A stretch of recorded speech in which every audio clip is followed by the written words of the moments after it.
I already brought up 10,000 baby boomers turning 65 every day. And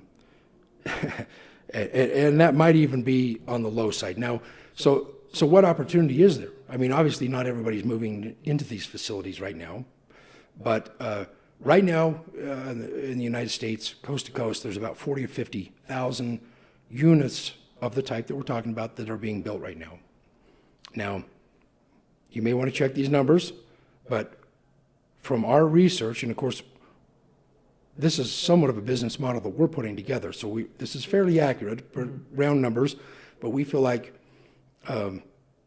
if you take the number of people, elderly people that are turning 65 every day, project that out for the next 10 years from now, build 40 to 50,000 units every year, you'll see, if not maybe higher, there's going to be about a shortage of 1 million to 1.5 million units for what needs to be built. Now, there's going to be lots of ways to provide that. We think that there's going to be plenty of opportunity to do that with almost all new facilities, some way or the other, right? Maybe this 55 and older communities that have been built recently could transition and have some of these amenities added to it, right? So, I mean, there's going to be some turnover of some properties. We'll identify that as well, where you can look at maybe if you are not, maybe there's a perfect hotel that's got a kitchenette, some extended stay hotel that's in a perfect area. Well, you may want to acquire that building, right? Instead of building it, it's got the kitchenettes built in there. Most of those, well, all those facilities have elevators. Yeah. That's a perfect transition, right? So whether you buy the hotel or you're going to buy the ground or you're converting something else, it appears, and it goes back to the regulations with how many staff that you have to have and the size of units, it appears that somewhere between 75 and 125 units per facility is a great number. It just works out well. Now, at 125, I've known some that are even up towards 150 or larger, and that seems it's a pretty big facility. Yeah. I would not want to manage one of those. I probably personally want to be on closer to the 75, but our research has shown that less than about 75, it's harder to make it profitable, right?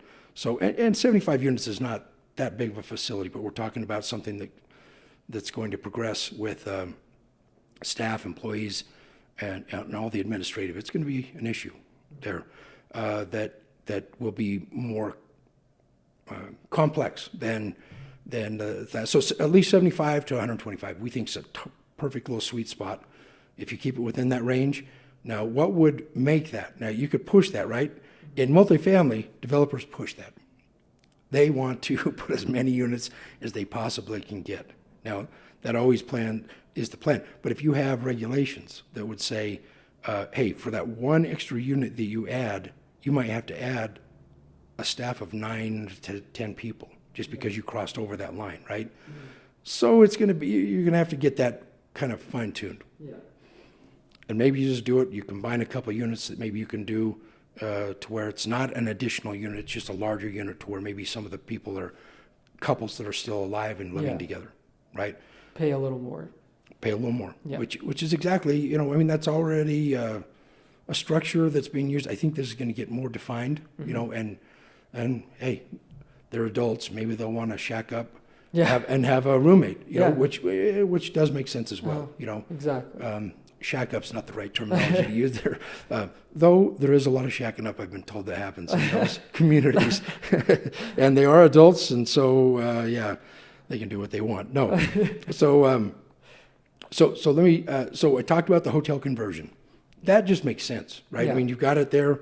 It would not be maybe something where you're going to lease to a normal multifamily. Somebody that's a young couple with kids. It's just not the facility. The kitchenette facility is not, maybe a burner or two, a small dishwasher, maybe. I mean, I've stayed at different ones where it's been kind of the gamut, but it's on the low end. I mean, it's not a full kitchen. You know? Exactly. And it's really only got a a small living area, sometimes the bed is inside there, Yeah. right? So it really does work well. A hotel conversion could be a perfect scenario if it was already the extended stay. Some of them with some of the larger rooms, there's lots of different hotels that are built around the country that could maybe, with slight modifications, you could do that. Yeah. And so I think that's a good one building per purchase. It's going to have the elevators. You're going to have plenty of parking there for staff and other people that would be coming. You might not be able to add the amenities there for grandkids to play or some of those types of things, but just use your imagination of what you maybe can and can't do. And there's going to be different price points for these people, right? I mean, Yeah. not everybody can afford everything with all the amenities, Yeah. unfortunately. But I think the goal is probably not to go, and I know this would change for some markets, but more than 5 stories, so something mid-rise, 2 to 5 stories, with that commercial kitchen, a medical area, full staff. That should work pretty well.